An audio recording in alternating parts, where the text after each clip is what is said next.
আজ 10 জানুয়ারি 2026 শনিবার। আজকের দিনের প্রধান খবরগুলো। জাতীয় ও রাজনীতি। বিএনপির নতুন চেয়ারম্যান তারেক রহমান।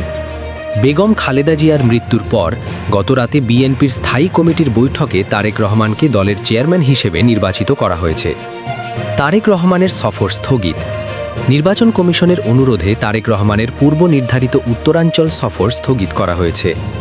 নির্বাচন ও গণভোটের প্রস্তুতি। আগামী 12 ফেব্রুয়ারি অনুষ্ঠিত হবা ত্রয়োদশ জাতীয় সংসদ নির্বাচন এবং গণভোটের জন্য প্রতিটি ভোট কেন্দ্রে ব্যানার প্রদর্শনের নির্দেশ দিয়েছে নির্বাচন কমিশন। নির্বাচনে লেভেল প্লেয়িং ফিল্ড বজায় আছে বলে জানিয়েছে প্রধান উপদেষ্টার প্রেস সচিব। Postal vote. প্রবাসী ভোটারদের কাছে পোস্টাল ব্যালট পাঠানোর কাজ সম্পন্ন করেছে ইসি। এবার 116টি আসনে পোস্টাল ভোট ফলাফল নির্ধারণে গুরুত্বপূর্ণ ভূমিকা রাখতে পারে। আন্তর্জাতিক। ইরানে উত্তাল বিক্ষোভ। ইরানে সরকার বিরোধী বিক্ষোভ আরও তীব্র হয়েছে। সহিংসতায় অন্তত 48 জন নিহতের খবর পাওয়া গেছে। পরিস্থিতি নিয়ন্ত্রণে দেশটিতে ইন্টারনেট ও মোবাইল সেবা বন্ধ করে দেওয়া হয়েছে। ট্রাম্পের হুমকি ও ভারতের প্রতিক্রিয়া। ডোনাল্ড ট্রাম্প ভারতের ওপর 500% শুল্ক আরোপের হুমকি দিলেও ভারত জানিয়েছে তারা সস্তা জ্বালানি তেলের লক্ষ্য থেকে পিছু হবে না। খালেদা জিয়ার মৃত্যুতে ফিফা সভাপতির শোক। সাবেক প্রধানমন্ত্রী বেগম খালেদা জিয়ার মৃত্যুতে গভীর শোক প্রকাশ করেছেন ফিফা সভাপতি জিয়ানি ইনফান্তিনো।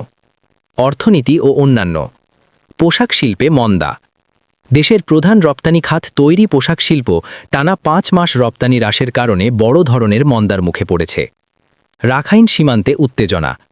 মিয়ানমারের রাখাইন থেকে ছোড়া গুলিতে কক্সবাজারে এক বাংলাদেশি জেলে গুলিবিদ্ধ হয়েছেন। দুর্ঘটনা। ঢাকা চট্টগ্রাম মহাসড়কে ত্রিমুখী সংঘর্ষে বাসে আগুন লেগে 4 জন নিহত হয়েছেন। এছাড়া রাজধানীর এলিভেটেড এক্সপ্রেসওয়েতে চাকা ফেটে একটি প্রাইভেট কার উল্টে 2 জন আহত হয়েছেন। ইতিহাসের এই দিনে 1972 সালের এই দিনে বঙ্গবন্ধু শেখ মুজিবুর রহমান পাকিস্তান থেকে মুক্তি পেয়ে স্বাধীন বাংলাদেশে প্রত্যাবর্তন করেছিলেন, যা বঙ্গবন্ধুর স্বদেশ প্রত্যাবর্তন দিবস হিসেবে পালিত হয়।